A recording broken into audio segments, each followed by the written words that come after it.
আসসালামু আলাইকুম ওরহমতুল্লাহি তাআলা ওয়া বারাকাতুহু। সুপ্রিয় দর্শক শ্রোতা, উপস্থাপন করছি পবিত্র কুরআনুল কারিমে বর্ণিত ঘটনাবলী। আল্লাহ পাক রব্বুল আলামিন পবিত্র কুরআনুল কারিমে যে সমস্ত ঘটনাবলী বর্ণনা করেছেন তাদের মধ্য থেকে আজ আমি সামুদ জাতির ধ্বংসের বিবরণ এবং লূত আলাইহিস সালামের জাতিকে আল্লাহ সুবহানাহু তাআলা যে ধ্বংস করেছিলেন তার বিবরণ উল্লেখ করব ইনশাআল্লাহ।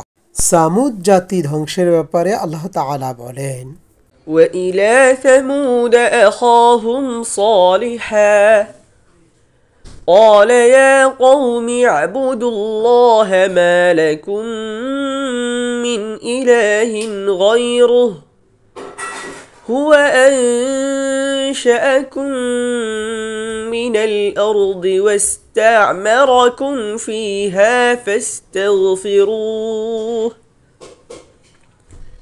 فاستغفروه ثم توبوا إليه إن ربي قريب مجيب قالوا يا صالح قد كنت فينا مرجوا قبل هذا أتنهانا أن نعبد ما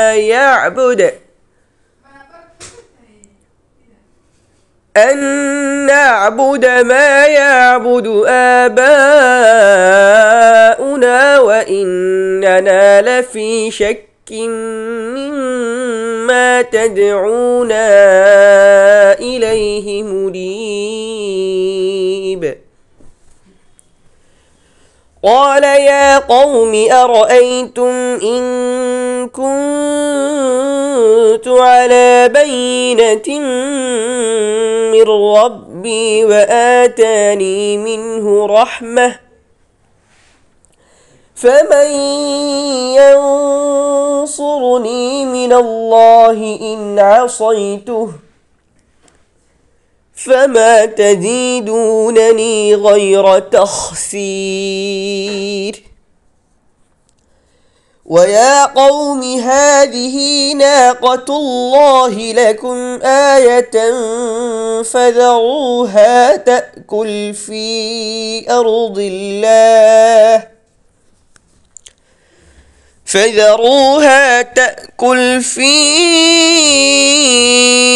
الله ولا تمسوها بسوء فيأخذكم عذاب قريب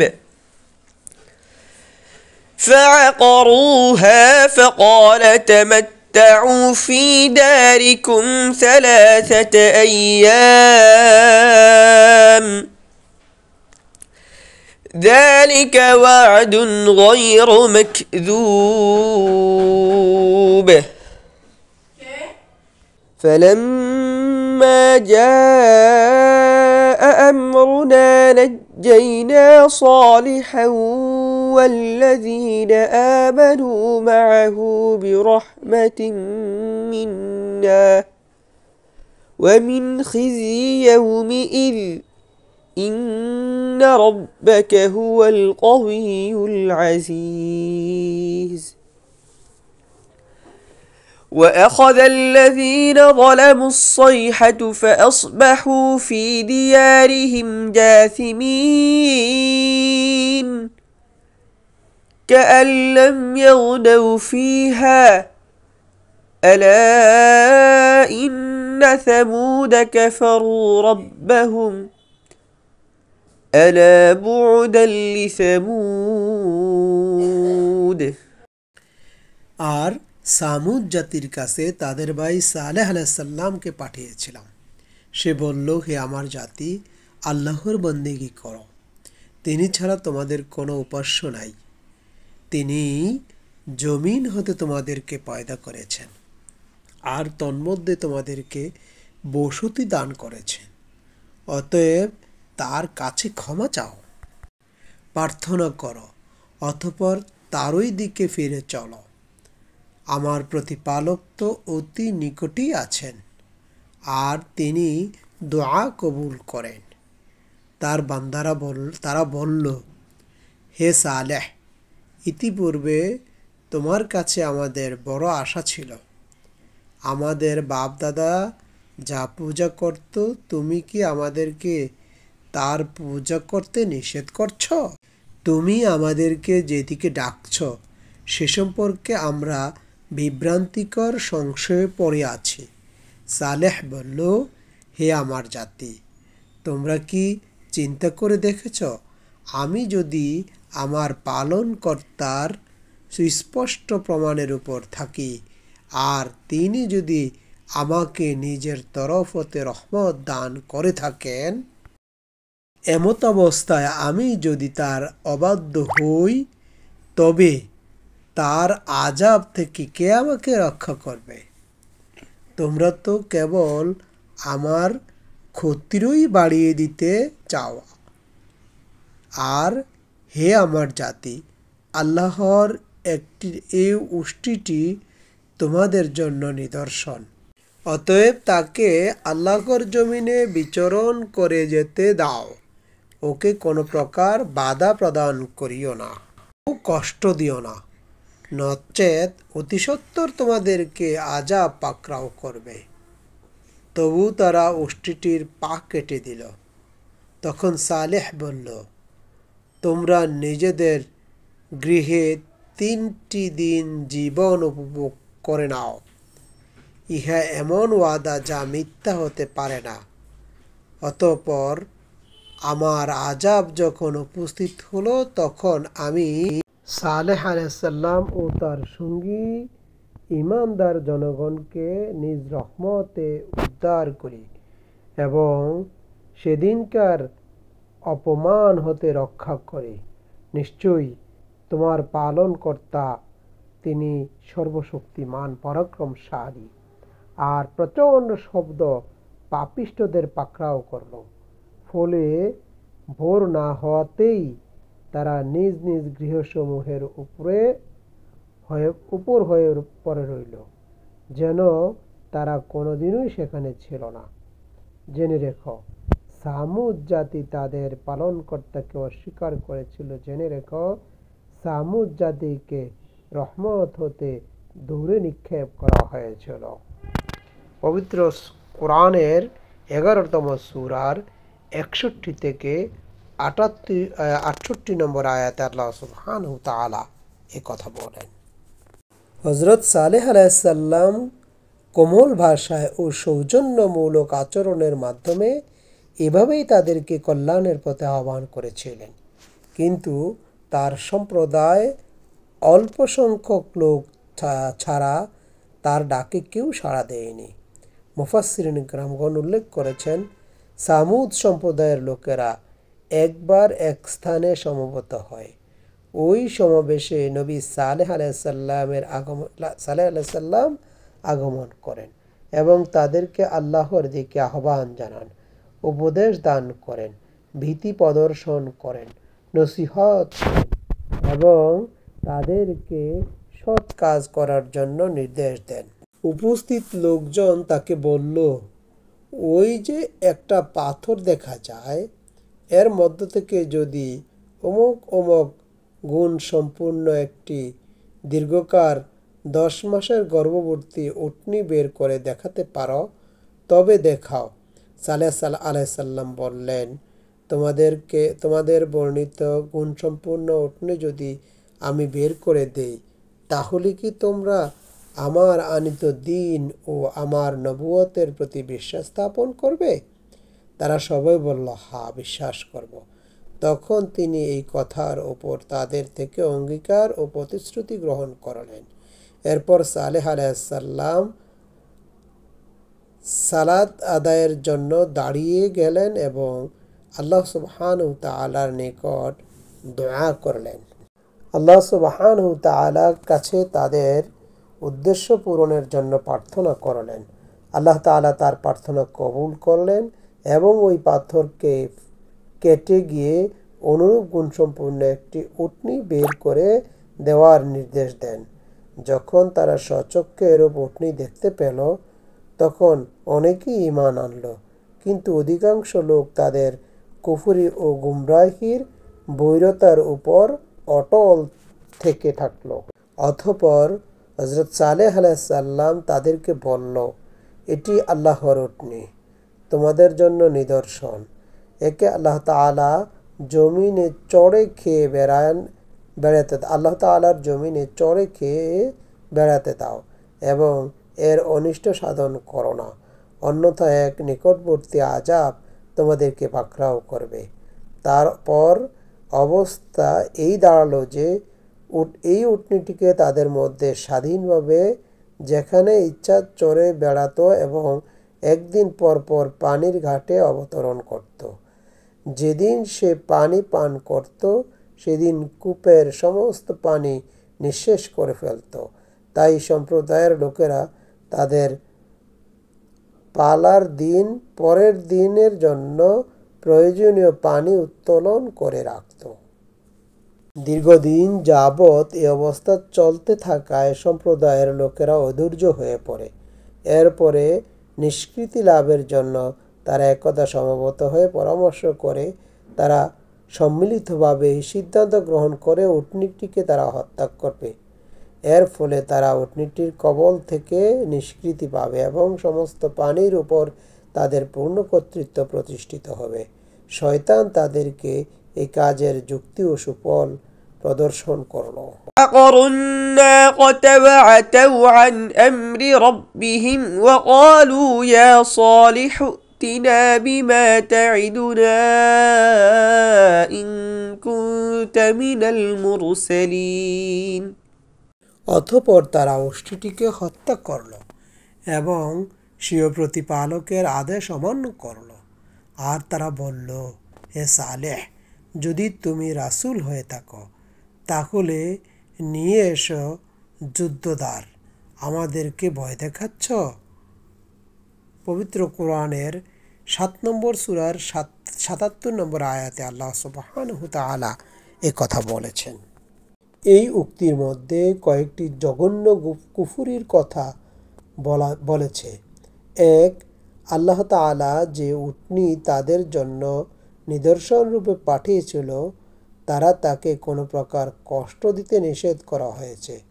তারা তাকে হত্যা করে আল্লাহ এবং তার রাসূলের বিরুদ্ধাচরণ করে।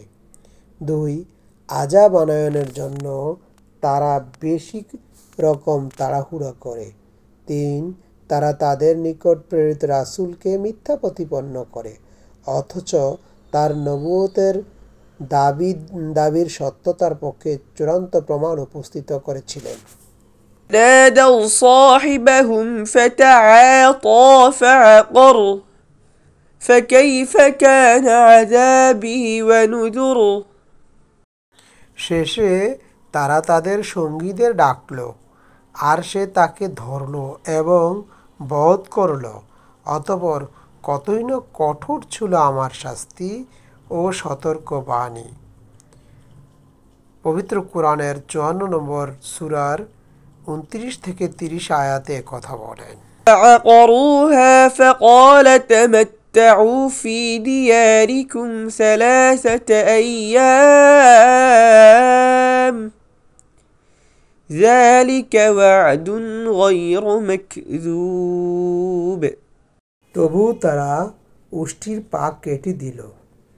তখন সালেহ বলল, তোমরা নিজেদের গৃহে 3টি দিন উপভোগ করে নাও, ইহা এমন ওয়াদা যার মিথ্যা হতে পারে না।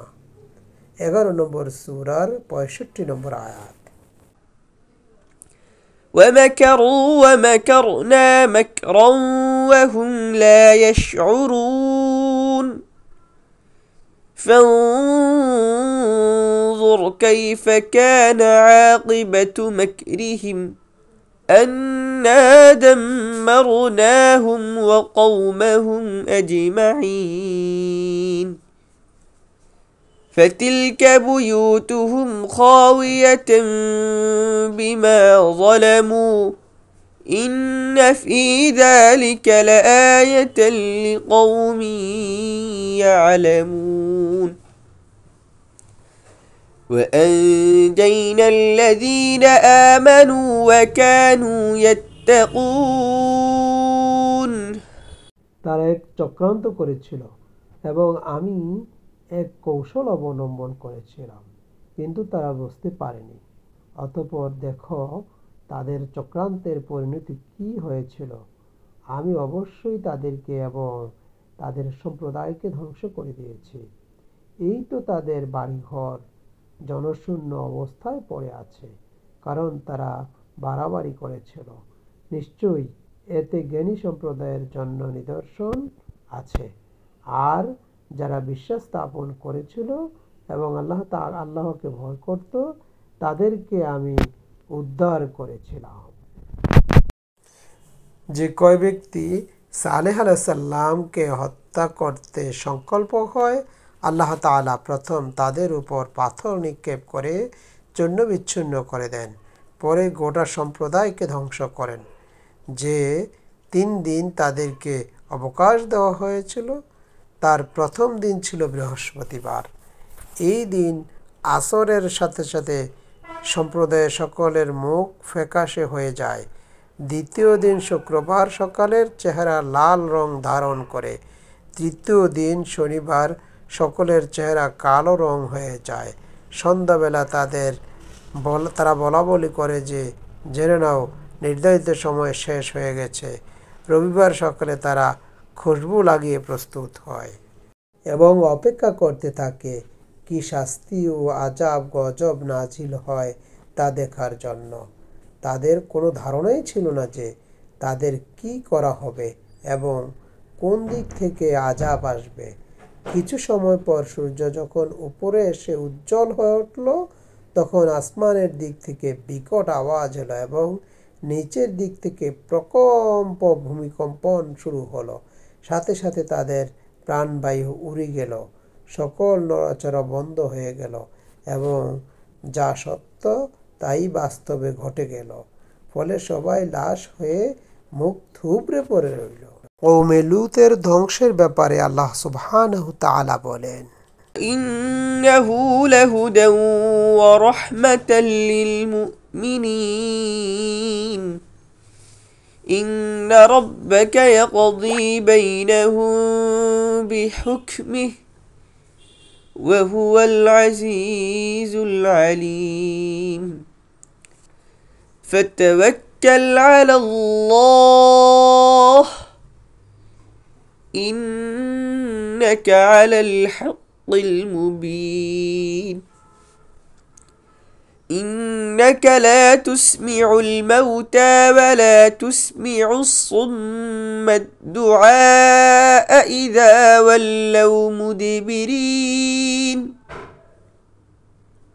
وما أنت بهاد العمي عن ضلالتهم إن تسمع إلا من يؤمن بآياتنا فهم مسلمون وإذا وقع القول عليهم أخرجنا لهم دابة من الأرض تكلمهم أن الناس كانوا بآياتنا لا يوقنون আর যখন আমরার প্রেরিত ফেরেশতাগণ লূত আলাইহিস সালামের নিকট উপস্থিত হলো, তখন সে ঘাবড়ে গেল। তাদেরকে রক্ষায় নিজেকে অসমর্থ মনে করল আর বলল, আজ অত্যন্ত কঠিন দিন। আর তার কওমের লোকেরা হুড়মুড় করে তার গৃহের কাছে ছুটে আসতে লাগলো। পূর্ব থেকেই তারা কুকর্মে তৎপরতায় ছিল। লূত বলল, হে আমার কওম, আমার নিজের বা জাতির কন্যারা রয়েছে, এরা তোমাদের জন্য অধিক পবিত্রতম। তোমরা যদি বিয়ে করো, সুতরাং তোমরা আল্লাহকে ভয় করো এবং অতিথিদের ব্যাপারে আমাকে লজ্জিত করো না। তোমাদের মধ্যে কি ভালো মানুষ নেই? তারা বলল, তুমি তো জানোই তোমার কন্যাদের নিয়ে আমাদের কোনো গরজ নেই। আমরা কি চাই তা তুমি অবশ্যই জানো। লূত বলল, হায়, তোমাদের বিরুদ্ধে যদি আমার শক্তি থাকতো অথবা আমি কোনো সুদৃঢ় আশ্রয় গ্রহণ করতে সক্ষম হতাম। আগন্তুকরা বলল, হে লূত, আমরা তোমার পালনকর্তার পক্ষ থেকে ফেরেশতা, এরা কখনো তোমার কাছে পৌঁছাতে পারবে না। কাজেই তুমি কিছু রাত থাকতে থাকতে নিজের লোক নিয়ে বাইরে চলে যাও, আর তোমাদের কেউ যেন পেছনে ফিরে না তাকায়। কিন্তু তোমার স্ত্রী তোমার সঙ্গী হতে পারবে না। নিশ্চয়ই তার উপর আপতিত হবে যা ওদের উপর আপতিত হবে। ভোরবেলা তাদের প্রতিশ্রুতির সময়। ভোর কি খুব নিকটে নয়? তারপর যখন আমার হুকুম এসে গেল তখন আমি উক্ত জনপদকে উপর থেকে নিচ করে দিলাম এবং তার উপরের স্তরে স্তরে কাকর পাথর বর্ষণ করলাম। হযরত লূত আলাইহিসসালাম তার সম্প্রদায়কে এক ও লা শারিক আল্লাহর ইবাদতের দিকে আহ্বান জানান এবং সেই সব অশ্লীল কাজ করতে নিষেধ করেন যা উল্লেখ স্বয়ং আল্লাহ তাআলা করেছেন। কিন্তু তারা তার আহ্বানে সাড়া দেয়নি এবং তার উপর ঈমান আনেনি, আর নিষেধকৃত কুকর্ম থেকে কেউ বিরত থাকেনি, বরং তারা তাদের অবস্থার উপর অটল অবিচল হয়ে থাকে এবং নিজেদের ভ্রষ্টতা ও মূর্খতা থেকে বিরত থাকেনি। এমনকি তারা তাদের রাসূলকে তাদের সমাজ থেকে বহিষ্কার করার উদ্যোগ গ্রহণ করে। কিন্তু আল্লাহ সুবহানাহু ওয়া তাআলা লূত আলাইহিস সালামকে এবং তার পরিবারজনকে পবিত্র রাখলেন এবং সম্মানের সঙ্গে সেখান থেকে তাদেরকে বের করে আনলেন, তবে তার স্ত্রীকে নয়। লূত আলাইহিস সালাম নিজ পরিবারবর্গ নিয়ে বের হয়ে আসেন। পরিবারবর্গ বলতে তার দুটি কন্যাই ছিল। সম্প্রদায়ের অন্য কোনো একটি লোকও তার সাথে আসেনি। আর তারা লূত আলাইহিস সালামের পরিবার যখন সে এলাকা অতিক্রম করে চলে আসেন এবং সূর্য উদিত হয়, তখন আল্লাহ তাআলার অপ্রতিরোধ আযাব তাদের উপর ঝেঁকে বসে। মুফাসসিরিন কেরামগণ বলেন, জিবরাইল আলাইহিস সালাম আপন ডানার এক প্রান্ত দিয়ে লূত আলাইহিস সালামের সম্প্রদায়ের আবাসভূমি গভীর নিচু থেকে উপরে নেন এবং সে এলাকার সমস্ত মানুষ, জীব জন্তু, ঘর বাড়ি, ধন সম্পদ যা কিছু ছিল সব কিছুই উঠিয়ে নেন। উপরের আকাশের সীমানা পর্যন্ত উত্তোলন করা হয়। এরপর সেখান থেকে উল্টে নিচে নিক্ষেপ করেন এবং তাদের উপর শক্ত পাথর ও কাকর বর্ষণ করেন অবিরামভাবে, যা তাদেরকে ছেয়ে ফেলে। وإلى مدين أخاهم شعيبا قال يا قوم اعبدوا الله ما لكم من إله غيره قد جاءتكم بينة من ربكم فأوفوا الكيل والميزان ولا تبخسوا الناس أشياءهم ولا تفسدوا في الأرض بعد إصلاحها ذلكم خير لكم إن كنتم مؤمنين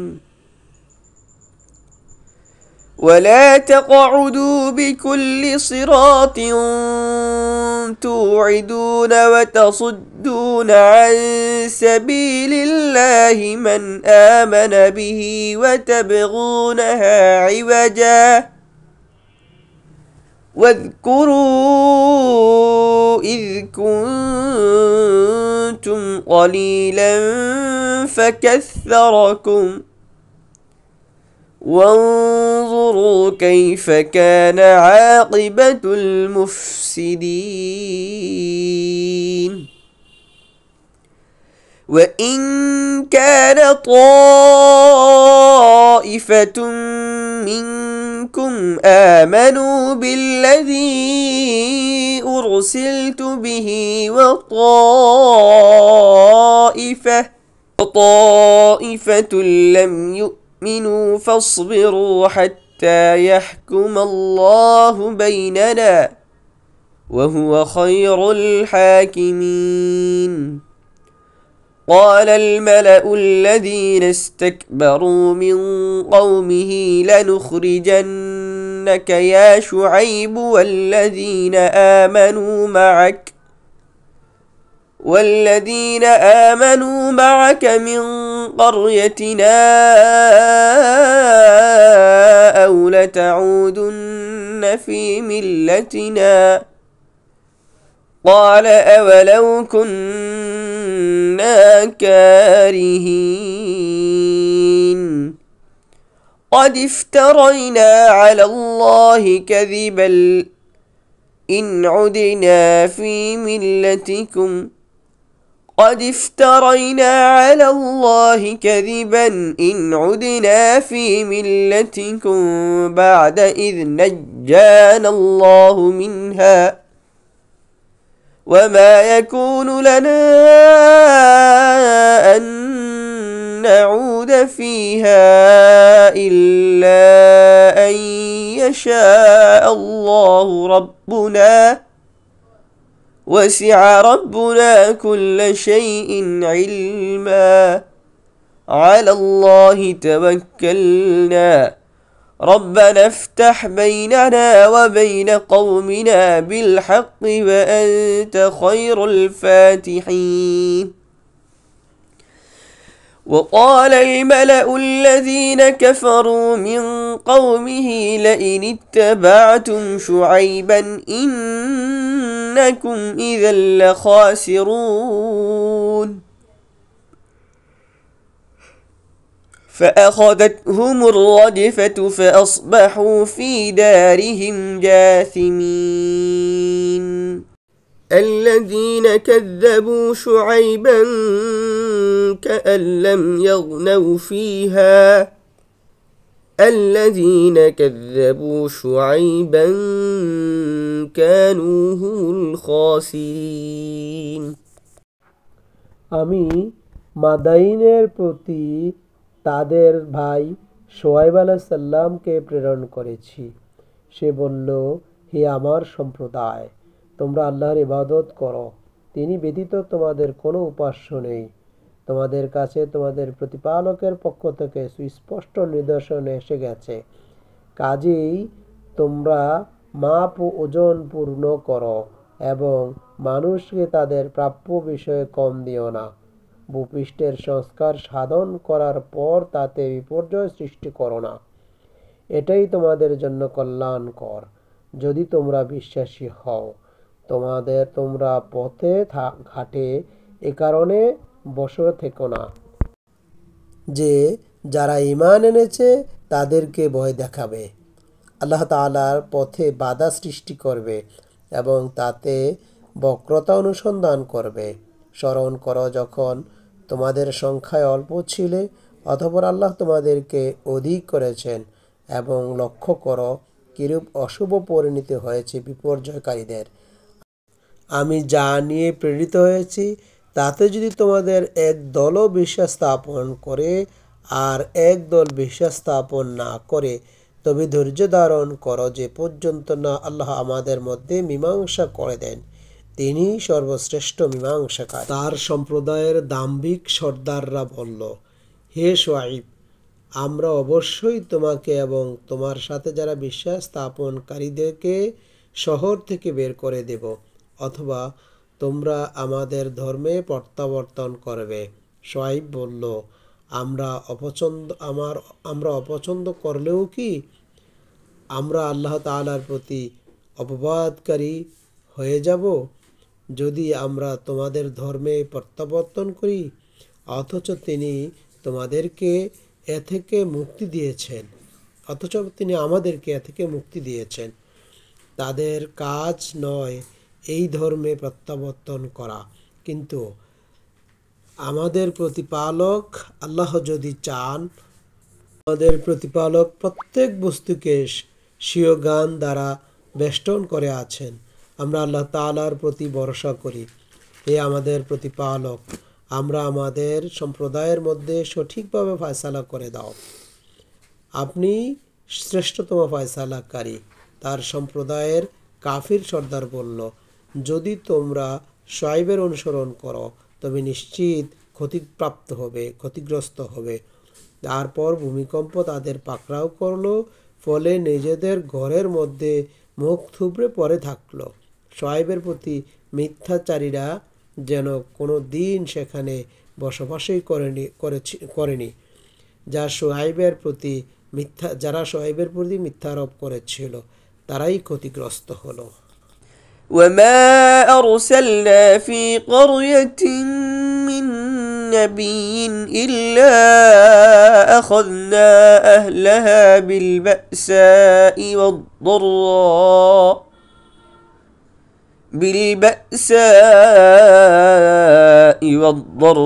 والضراء لعلكم يضرعون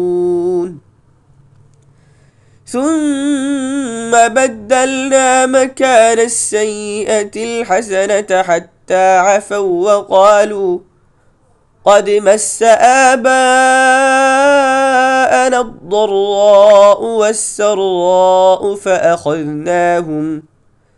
فأخذناهم بغتة وهم لا يشعرون আমার হুকুম যখন এলো, আমি শুআয়ব এবং তার সঙ্গী ঈমানদারদেরকে নিজ রহমত দ্বারা রক্ষা করি, আর পাপিষ্ঠদের উপর বিকট গর্জন পতিত হলো। ফলে তারা ভোর না হতেই নিজ ঘরে উপড়ে পড়ে রইল, যেন তারা সেখানে কখনো বসবাস করেনি। জেনে রেখো, সামুদের প্রতি এবং মাদায়েনদের উপরও আমি অভিশাপ দিয়েছি। মাদায়েনবাসীরা ছিল আরব জাতির অন্তর্ভুক্ত। মাদায়েন শহরে তারা বসবাস করত। মাদায়েন সিরিয়ার নিকটবর্তী মাআন এলাকার একটি গ্রামের নাম।